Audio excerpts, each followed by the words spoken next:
कर्मं मतीश्वरा गुरुभितवेतानुसयन्ति।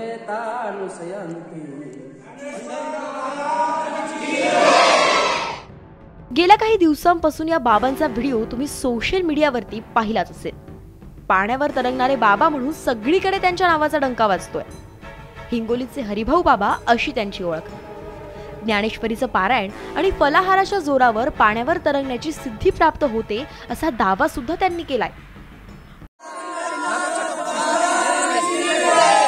पण न्यूज 18 लोकमतनं चाकणच्या एका योग शिक्षकाच्या मदतीने हा दावा खोडून काढलाय।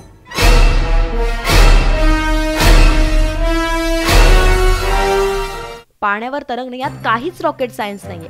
योगामुळे हे सहज शक्य होऊ शकतं आणि त्यांच्याकडे प्रशिक्षण घेणाऱ्या अनेक विद्यार्थ्यांना हे स्किल अवगत झालं असल्याची माहिती बापूसाहेब सोनवणे यांनी दिली आहे। पाण्यावर तरंगणं फार अवघड गोष्ट नाहीये। जलयोगामध्ये पाण्यावर तरंगणं शिकवलं जातं। खरं तर ज्याला उत्तम पोहता येतंय तो उत्तम प्रकारे पाण्यावर तरंगू शकतो। तुम्हाला जर उत्तम पोहता येत असेल आणि त्याचबरोबर योगासनं प्राणायाम येत असेल, श्वासाची कॅपॅसिटी तुमची चांगली असेल तर तुम्ही उत्तम प्रकारे जलयोगा करू शकता। माझे छोटे छोटे विद्यार्थी पाण्यावर सहज तरंगतात। पद्मासन, शवासन, उत्कटासन, मत्स्यासन, धनुरासन, अर्धचक्रासन, पाण्यावर सरळ उभं राहणं, चालणं, राष्ट्रगीत म्हणणं असे अनेक प्रकार बापूसाहेब सोनवणे सहज करतात। त्यांचे शिष्यही यात तरबेज होत आहेत।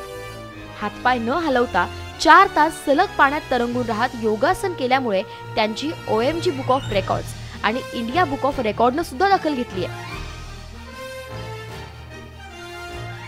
पाणी म्हणजे काय हे लोकांनी समजून घेतलं तर ज्या आजारांवर जमिनीवरच्या योगासनांनी फायदे होतात तेच पाण्यात केले तर जास्त फायदे होतात।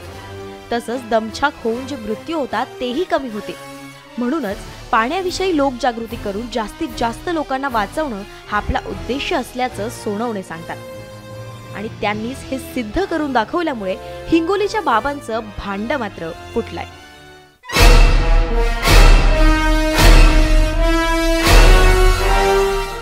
कर्मं मतीश्वरा गुरुभितवेतानुसयन्ति।